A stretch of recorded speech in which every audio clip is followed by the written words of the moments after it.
The mahogany table in Dexter Carrington's Lincoln Park penthouse had witnessed billion-dollar mergers, hostile takeovers, and deals that shifted the Chicago skyline. But tonight, it would witness the conversation that would destroy everything he'd built. When a billionaire asked his fiancée for permission to meet his ex one last time, most women would say no. Fiona Merriweather said yes. That single word would cost her everything: her wedding, her dignity, and the future she'd carefully constructed. But here's what nobody talks about. She knew exactly what she was doing.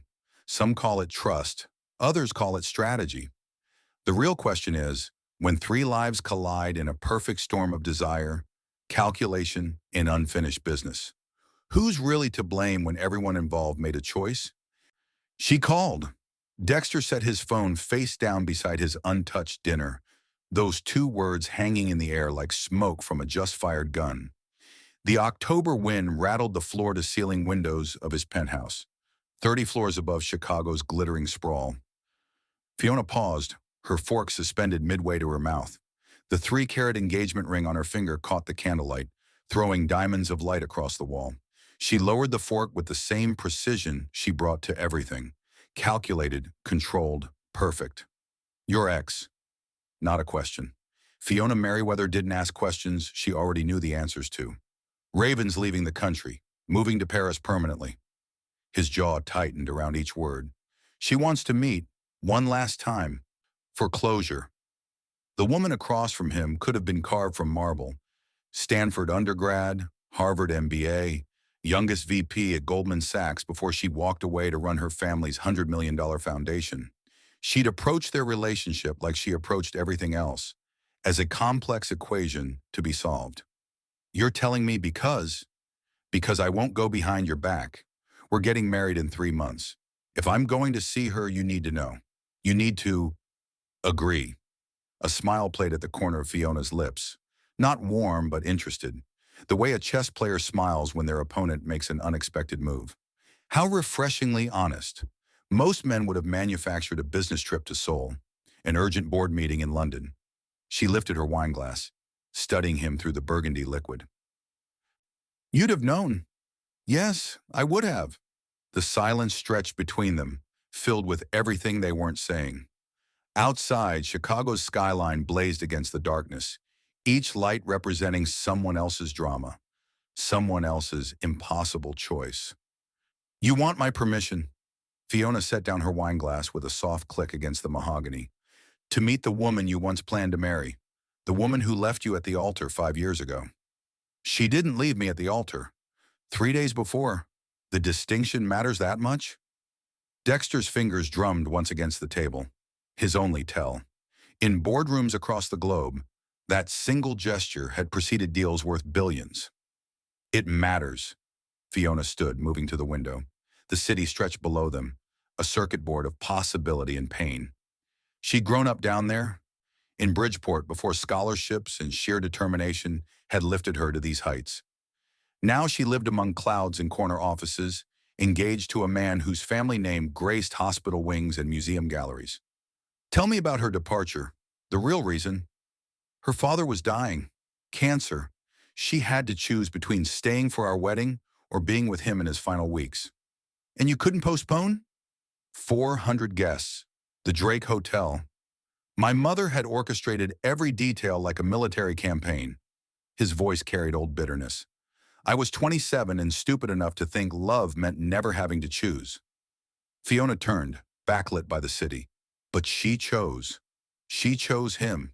Yes. The math was simple, really. Fiona had learned long ago that emotion was just another variable to account for.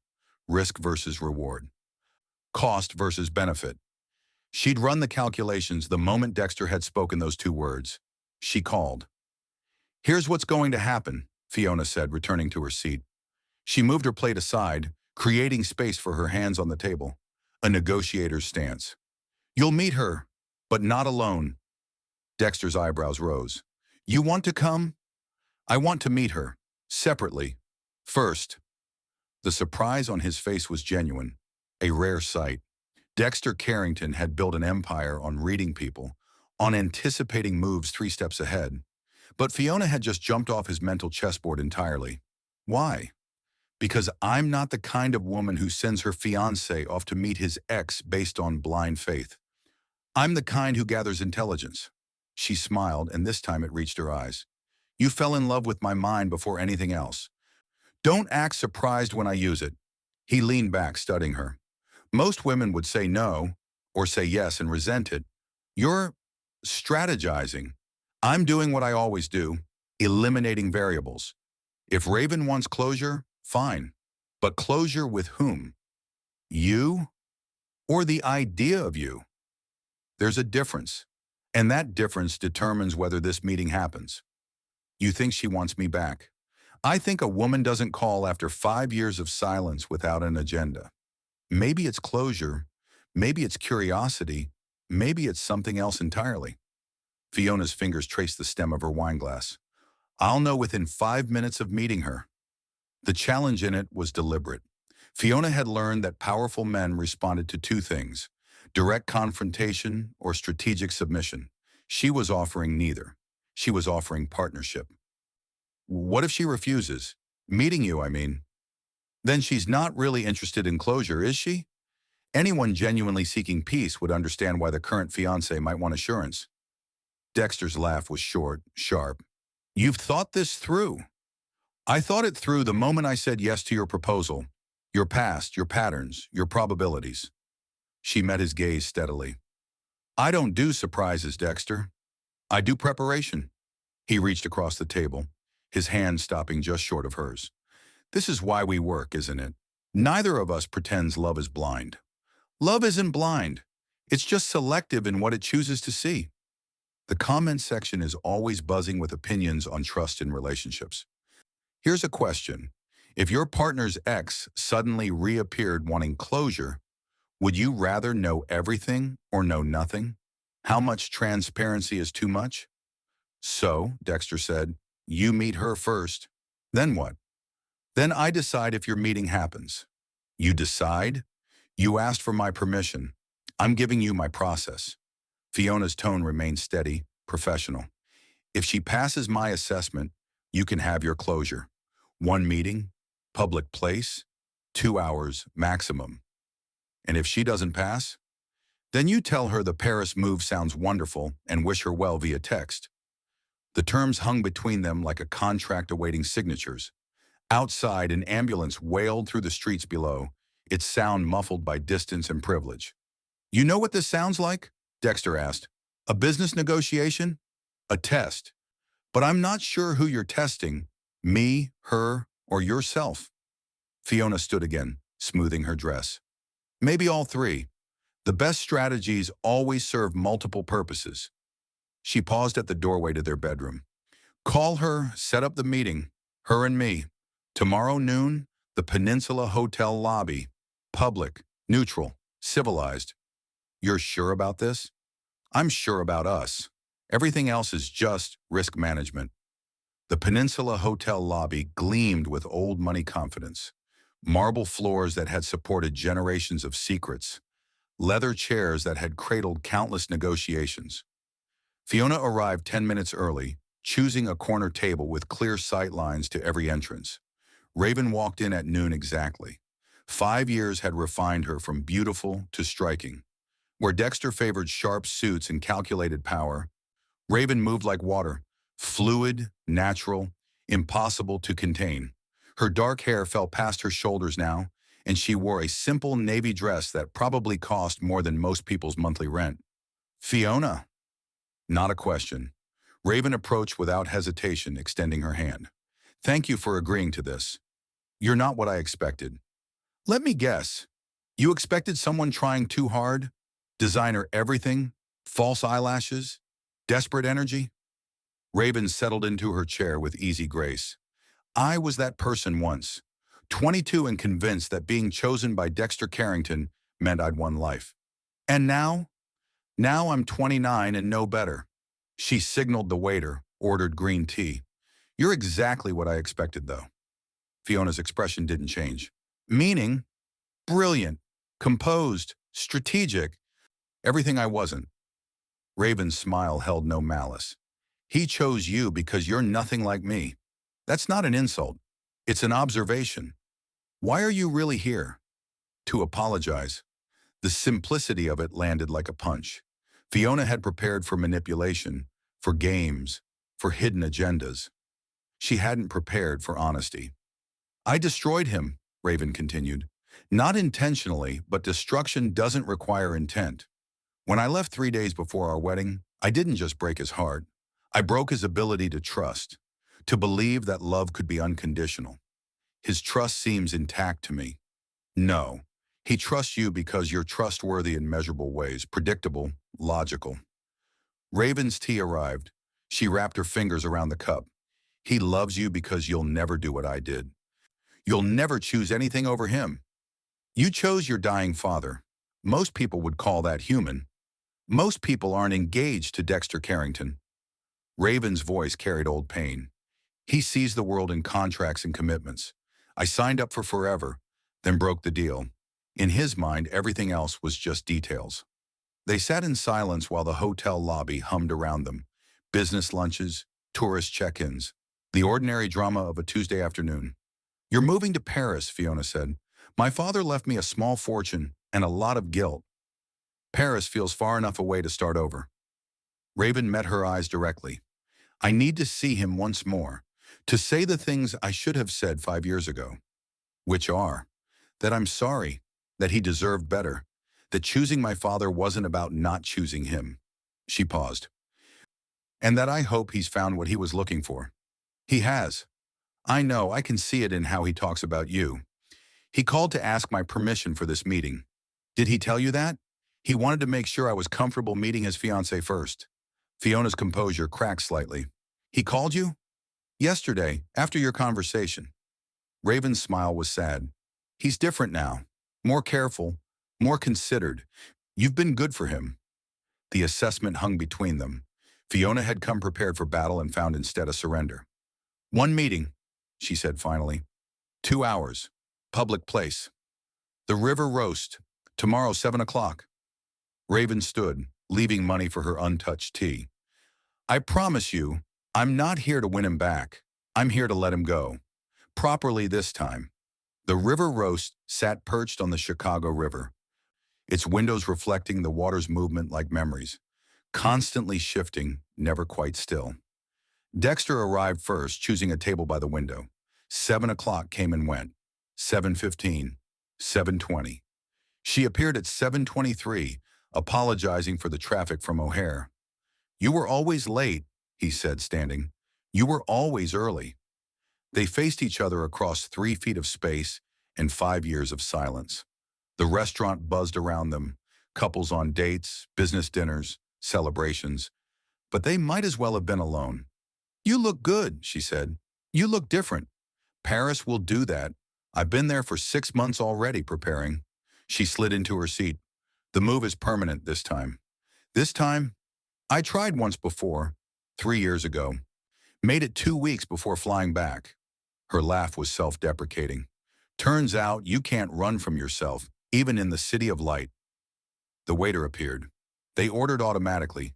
Him the ribeye, her the salmon. Some patterns once established never quite fade. Fiona's remarkable, Raven said. You talked? She interviewed me, assessed my threat level, calculated my angles. Raven's expression held admiration. She's perfect for you. Don't. Don't what? Don't reduce her to a logical choice. I love her. I know. Differently than you loved me. But that's the point, isn't it? She leaned forward. We burned too hot, too fast. We were 22 and 27, playing at forever without understanding what forever meant. Their food arrived. They ate in silence. The weight of unfinished business pressing down like a physical thing. What would you do in this moment, when the past sits across from you, apologizing for wounds you thought had healed? Share your thoughts below.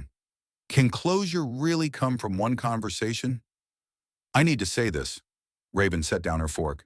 I'm sorry, not just for leaving, but for how I left, for the timing, for the mess, for making you question whether love was worth it.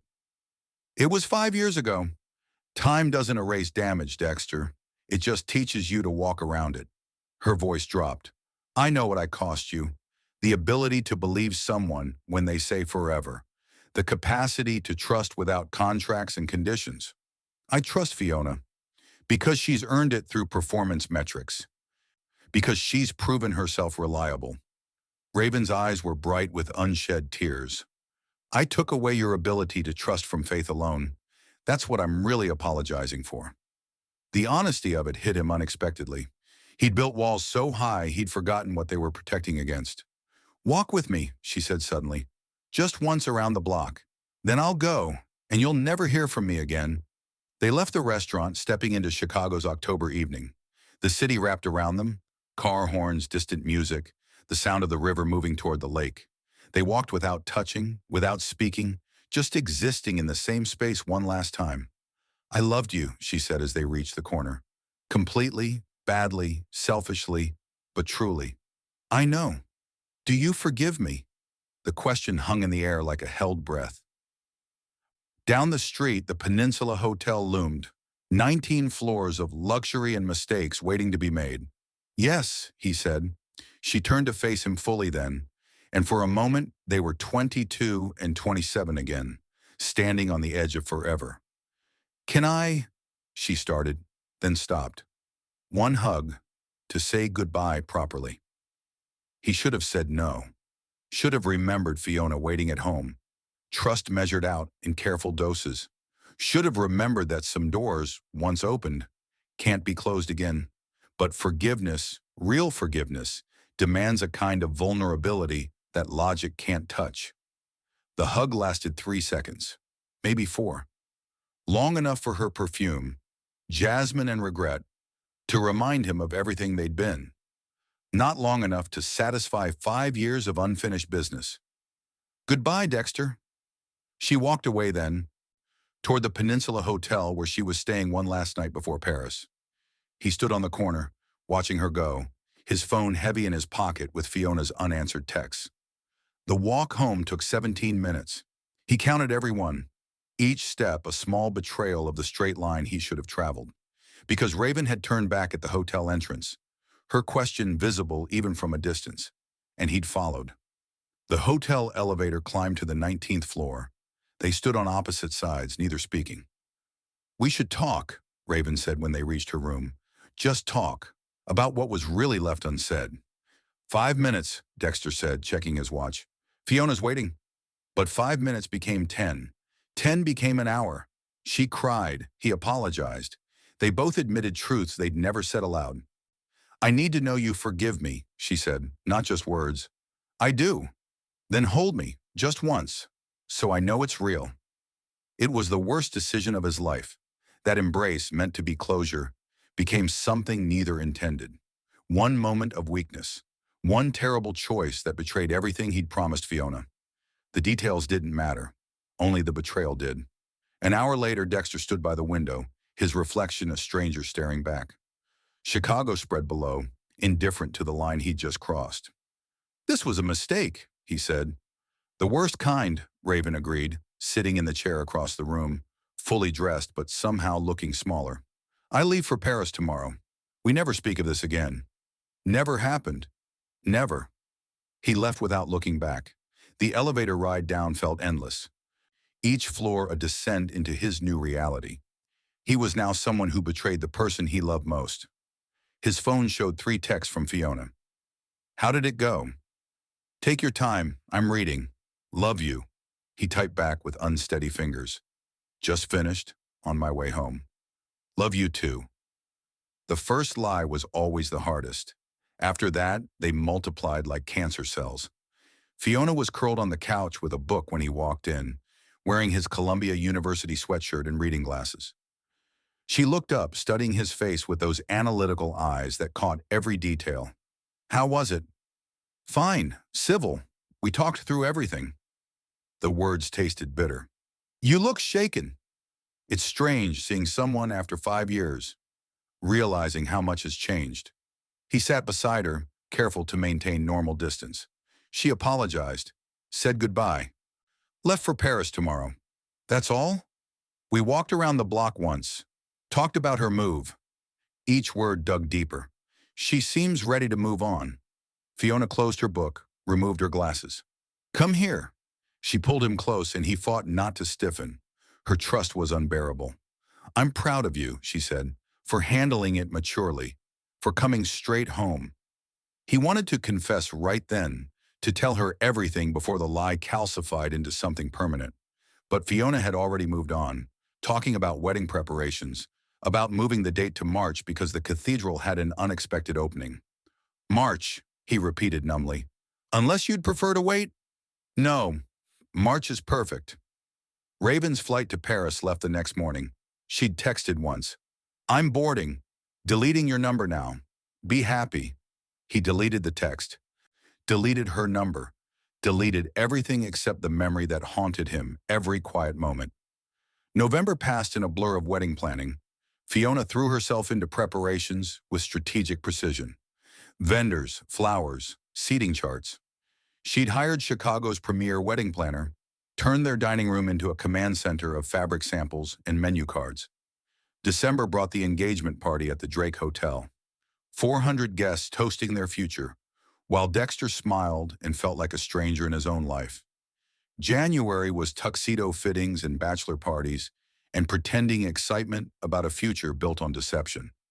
February arrived with save the dates already sent, international guests booking flights, the Chicago Tribune preparing a society section feature on the wedding of the year. Then on February 20th, Raven called. Not texted, called. I'm pregnant, she said without preamble. Twins. I've known for 6 weeks, tried to convince myself to stay quiet, but that's not possible. October 23rd, the Peninsula Hotel. You know exactly what happened. Her voice was steady but strained. I wouldn't call if I had any other choice. He was standing in his office, looking out at the city, watching his future crumble. What do you want? Nothing, everything. I don't know. Her voice cracked. I'm alone in Paris, expecting twins, and their father is about to marry someone else. You said you were starting over. I am, but children deserve to know where they come from. A pause. I'm coming back for the wedding. You can't. I won't hide this. I won't have them growing up wondering why they were kept secret. Her voice hardened. You have 2 choices. Tell Fiona yourself before the wedding, or I'll have to tell her during it. Raven, please. October 23rd, Dexter. The night you went home and lied to the woman you claimed to love. The night we both made choices we can't undo. She was crying now. I'll be 20 weeks along at your wedding. March 15th makes it 20 weeks and 3 days to be exact. Very visibly pregnant with twins. The line went dead. He stood there holding his phone, watching Chicago move below him, knowing he had 3 weeks to either confess to Fiona or watch everything explode in the most public way possible. He chose the coward's path, silence and hope, which brought them to now, Holy Name Cathedral, March 15th, 600 guests, and Raven standing in the aisle like Judgment Day in a black dress that couldn't hide her pregnancy. At 20 weeks with twins, she was showing more than most women would with a single baby. You knew, Fiona said to Dexter, her voice carrying through the cathedral. You've known she was pregnant. For 3 weeks. The congregation erupted. Someone whispered, this is better than reality TV. Could you forgive this level of betrayal? Or would you react like Fiona? Share your thoughts below. Fiona turned back to Raven. Twins, 20 weeks. A boy and a girl, due in August. How convenient. Fiona's laugh was sharp enough to shatter glass. And you thought my wedding was the appropriate place? I gave him 3 weeks to tell you himself. He chose silence. He chose... Fiona stopped, her composure finally cracking completely. Get out. Fiona, Dexter started. Not you. She wheeled on him. You don't get to speak. You don't get to explain. You don't get anything from me ever again. She turned to address the congregation, her voice steady despite tears now flowing freely. The wedding is obviously canceled. However, the reception is paid for, so please enjoy the party. Consider it a celebration of my freedom from marrying a man without honor. She walked back down the aisle, each step deliberate, her 12,000-pearl dress trailing behind like the ghost of what should have been. Fiona walked back down the aisle, her 12,000-pearl dress trailing behind like the ghost of what should have been. The cathedral doors slammed with an echo that seemed to shake the stained glass windows. Outside, March wind cut through her dress like judgment. Her maid of honor, Jessica, rushed after her with a coat. "Fiona, wait! Get me out of here!" The limo driver, confused by the bride emerging alone 20 minutes into what should have been an hour-long ceremony, scrambled to open the door. Fiona climbed in, her dress filling the entire back seat like spilled milk. "The Peninsula Hotel," she told him. Then to Jessica, "Tell everyone the reception is still on. Open bar. They can toast my freedom." Back in the cathedral, chaos reigned. 600 phones captured every second as Dexter stood frozen at the altar, and Raven sank into a pew, one hand pressed to her swollen belly. The priest, who'd performed ceremonies for 40 years, had never seen anything like this. "Perhaps we should all take a moment to," he began. "To what?" Dexter's mother stood up, her voice shaking with rage. "To process that my son destroyed his life for someone who already destroyed it once before?" She walked straight to Raven. "You calculated this perfectly, didn't you? Maximum humiliation, maximum damage." "I gave him 3 weeks to tell the truth," Raven said quietly. "He chose silence. And you chose to pursue an engaged man, to destroy another woman's happiness." The vulgarity in the cathedral caused another wave of gas.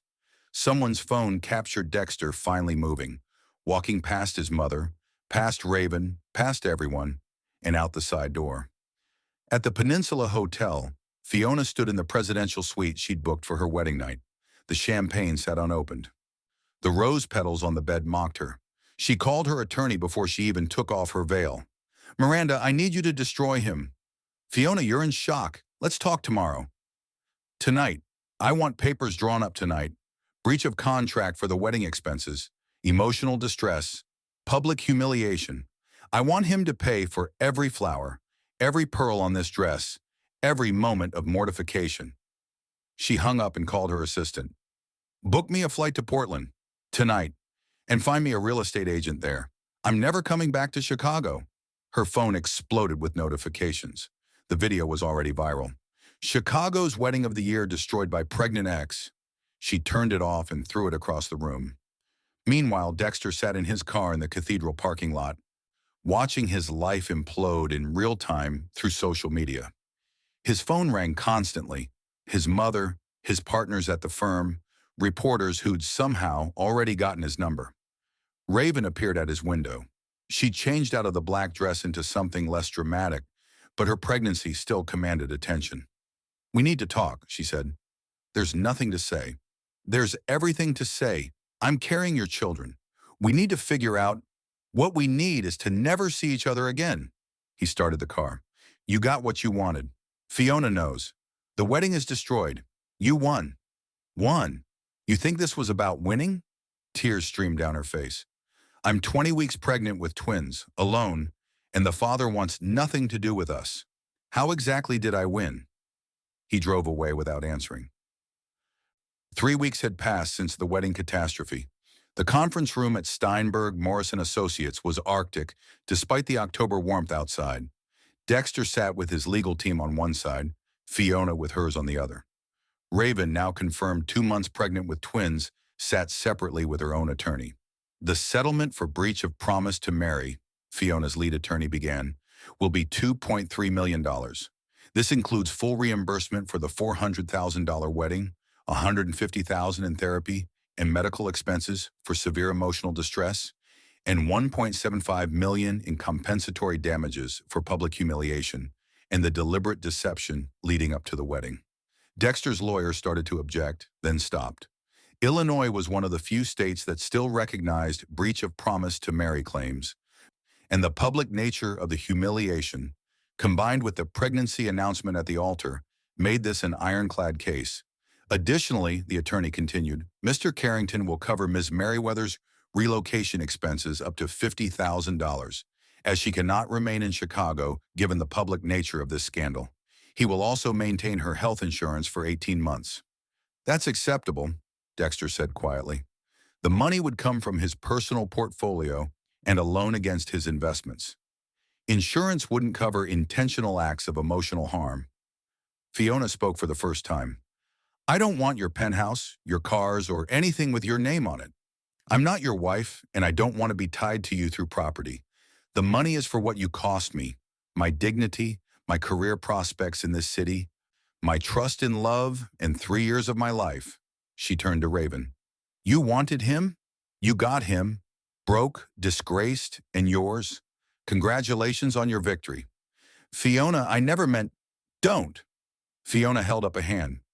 Don't you dare pretend this wasn't exactly what you meant. You came back to Chicago for him.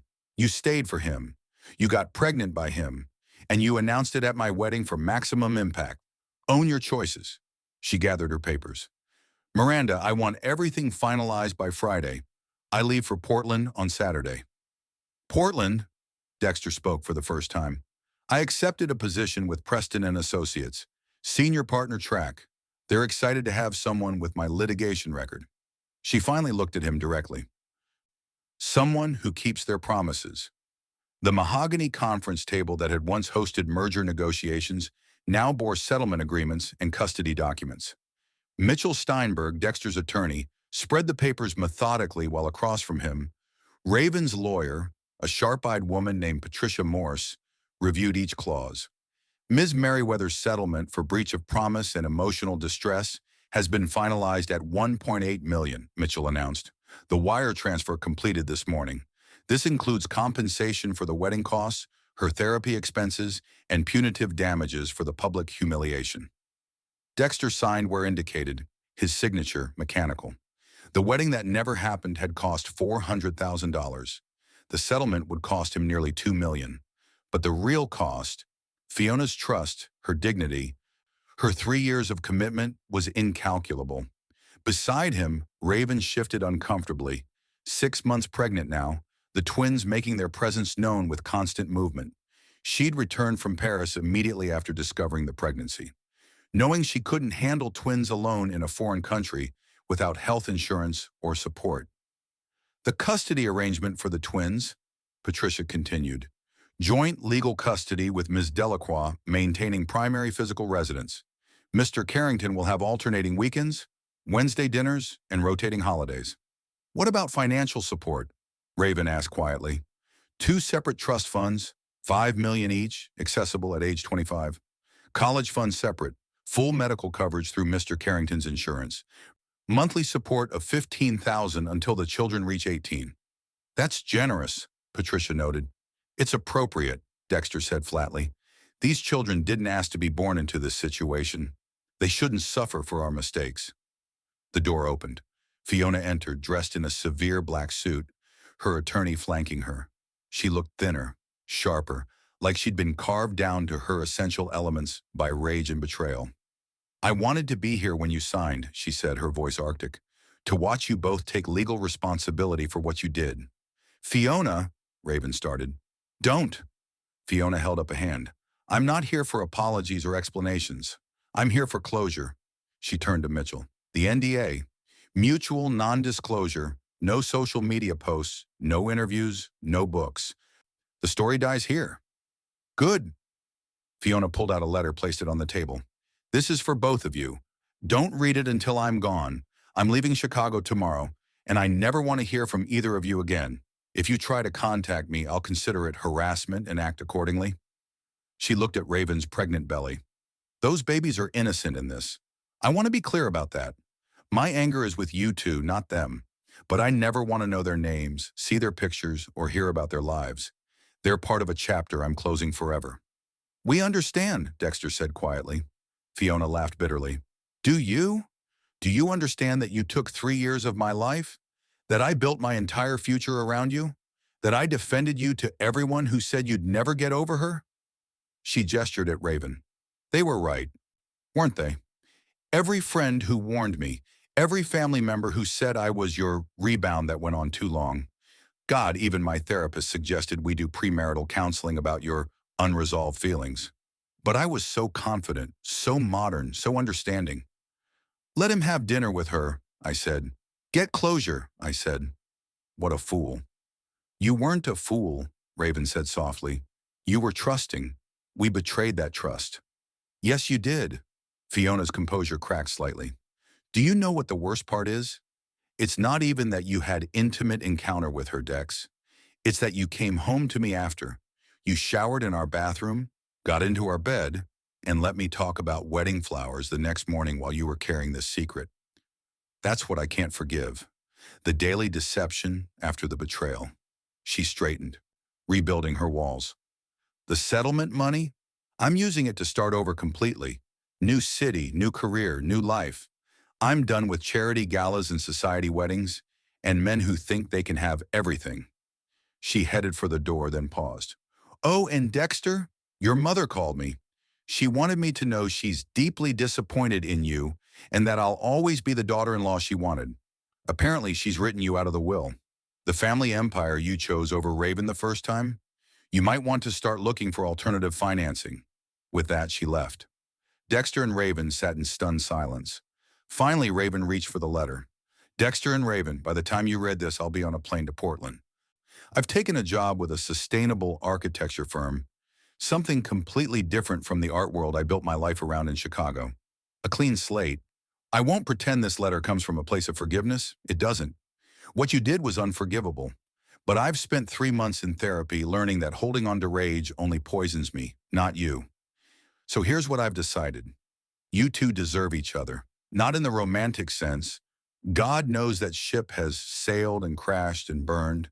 But in the sense that you'll have to live with what you did forever.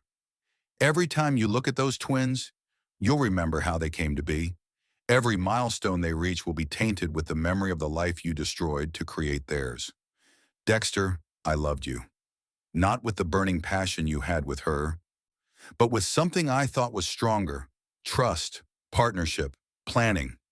You reduced all of that to nothing in one night of weakness. Raven, woman to woman? You won. You always had him, even when he was with me. I was just too proud to see it. But it's a Pyrrhic victory, isn't it?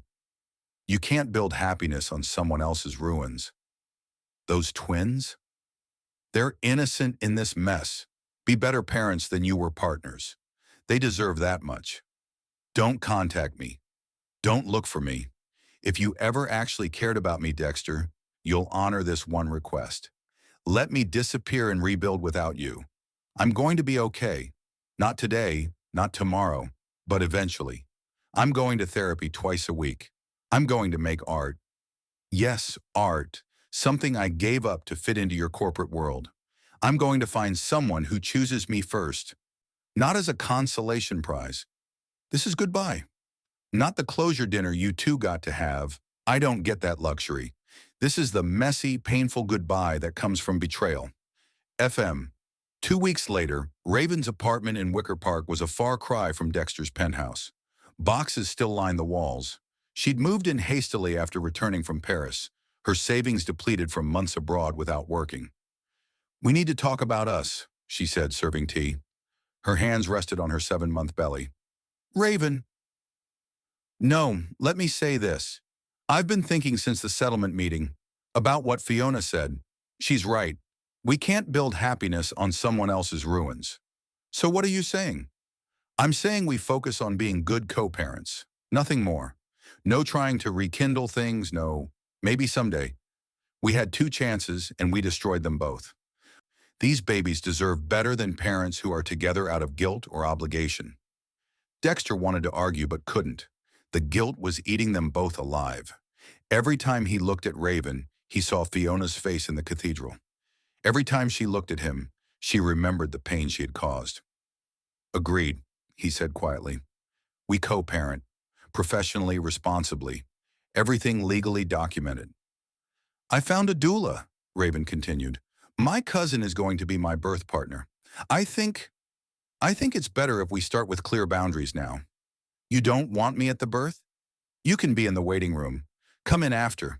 But the intimate moments, we need to stop pretending we have that right to each other.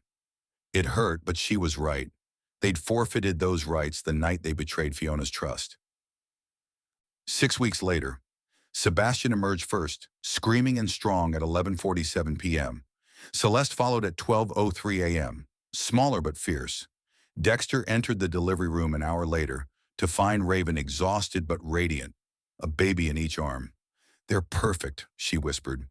"They are." He carefully took Sebastian, marveling at his son's tiny fingers. "He has your nose. Celeste has your stubborn chin." They stayed in that bubble for a moment, two parents in awe of their children. Then reality crept back in. "I've signed them up for your insurance," Dexter said, shifting to logistics. "The trust funds are finalized. I found a nanny service for when you need help." "Thank you." A nurse entered. "Mr. Carrington, visiting hours are ending soon." He nodded, handing Sebastian back. "I'll come by tomorrow afternoon?" "That works." He left them there, the family that could have been, but never would be. 1 year later, the twins' first birthday party was split. Morning at Raven's apartment, afternoon at Dexter's penthouse. It was awkward but necessary, establishing patterns that would define their lives. "Mama," Sebastian called, taking his first wobbling steps toward Raven. "Dada," Celeste countered, already competitive with her brother. "They're walking," Dexter said unnecessarily, videoing everything. "Started yesterday. I was going to tell you at pickup." Their interactions had become entirely child-focused. Pickup times, doctor appointments, developmental milestones. Nothing personal, nothing that might crack the careful walls they'd built. "My mother wants to meet them," Dexter mentioned. "She's, softening slightly." "That's fine, supervised visits." "Of course." Harrison arrived with gifts, breaking the tension. "The dynamic duo is mobile. Chicago better watch out." "Uncle Harry!" The twins' garbled version of his name. As Harrison played with them, he spoke quietly to Dexter. "This is weird, man. You two doing this formal co-parenting thing when clearly—" "Harrison, don't. I'm just saying you both look miserable." "We're not miserable. We're being responsible. For once. If you say so." 2 years later. "Ms. Olivia seems nice," Raven said, buckling Sebastian into his car seat after preschool pickup. "She is," Dexter agreed, helping with Celeste. "We've been dating about 3 months. I wanted to tell you before introducing her to the twins." "I appreciate that. They need stability, not a revolving door of partners." "What about you? Anyone?" "There's someone. Lucas. An artist at the gallery where I'm working. But it's very new." They stood by their cars, the October wind reminiscent of another October, another ending. "We did the right thing, didn't we?" Dexter asked. "Keeping things professional?" "We did. The twins are thriving. We communicate well about them. No drama, no confusion." "Do you ever wonder?" "No," she cut him off gently. "I don't wonder. That's not helpful for anyone." 3 years later. The twins were 4 now in pre-kindergarten, bright and social and blissfully unaware of their origin story. Dexter had proposed to Olivia, a pediatrician whose warmth had slowly melted his defenses. Raven was living with Lucas, who'd waited 2 years before she'd let him fully into her life. "We need to discuss how to tell them," Raven said at their monthly co-parenting meeting. "The story. Eventually they'll ask why mommy and daddy don't live together." "Age-appropriate truth," Dexter suggested. "Mommy and daddy loved each other once, but realized we work better as friends who both love them." "Nothing about—" "Never. They never need to know about Fiona or how they were conceived. That's our burden, not theirs." "Agreed." Olivia entered with coffee. "Sorry to interrupt. Raven, I wanted to ask, would you and Lucas like to come to our wedding? Small ceremony, but the twins would love having you both there." Raven smiled genuinely. "We'd be honored." It had taken 3 years to get here, where new partners were welcomed, not threatening, where the past was acknowledged but not dwelled upon. 4 years later. "Daddy, why does mommy live with Lucas and you live with Olivia?" Celeste asked, ever the direct one. "Because families come in all shapes," Dexter explained. "Some families have everyone in one house. Some families, like ours, have more houses and more people who love you." "Like Emma has 2 daddies?" "Similar, yes." "Cool. Can I have more juice?" The simplicity of children's acceptance was a gift. That evening, at pickup, Raven mentioned, "I saw something online. Fiona, she got married. Some architect in Portland. She looked happy." "Good for her," Dexter said, meaning it. "Everyone deserves happiness. Even us. Especially us." We just had to earn it the hard way. 5 years later, the restaurant was busy but not crowded, perfect for a blended family dinner. Olivia and Dexter on one side, Raven and Lucas on the other, the twins between them arguing over breadsticks. So Disney for spring break? Olivia suggested. All of us. The kids would love it, Lucas agreed.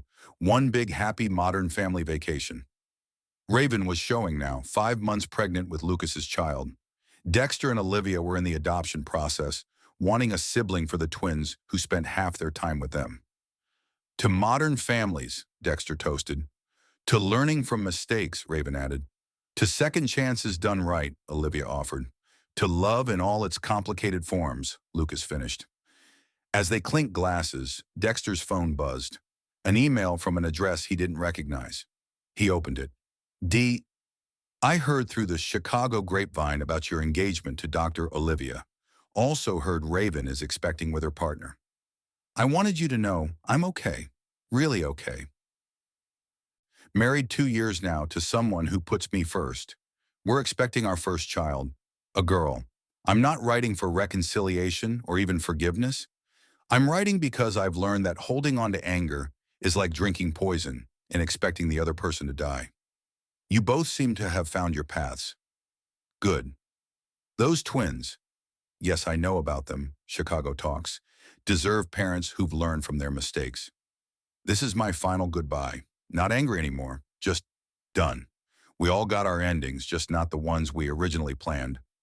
Be well. F. Dexter deleted the email after reading it twice. Some chapters needed to stay closed. Everything okay? Olivia asked. Everything's perfect, he said, meaning it. The twins grew up knowing they were loved abundantly, if unconventionally. They learned that families could be messy and still be beautiful, that mistakes could be overcome with time, effort, and genuine change. Years later, when Sebastian and Celeste were teenagers, they'd piece together fragments of the story, whispered gossip from classmates, old internet articles about the wedding scandal of the decade.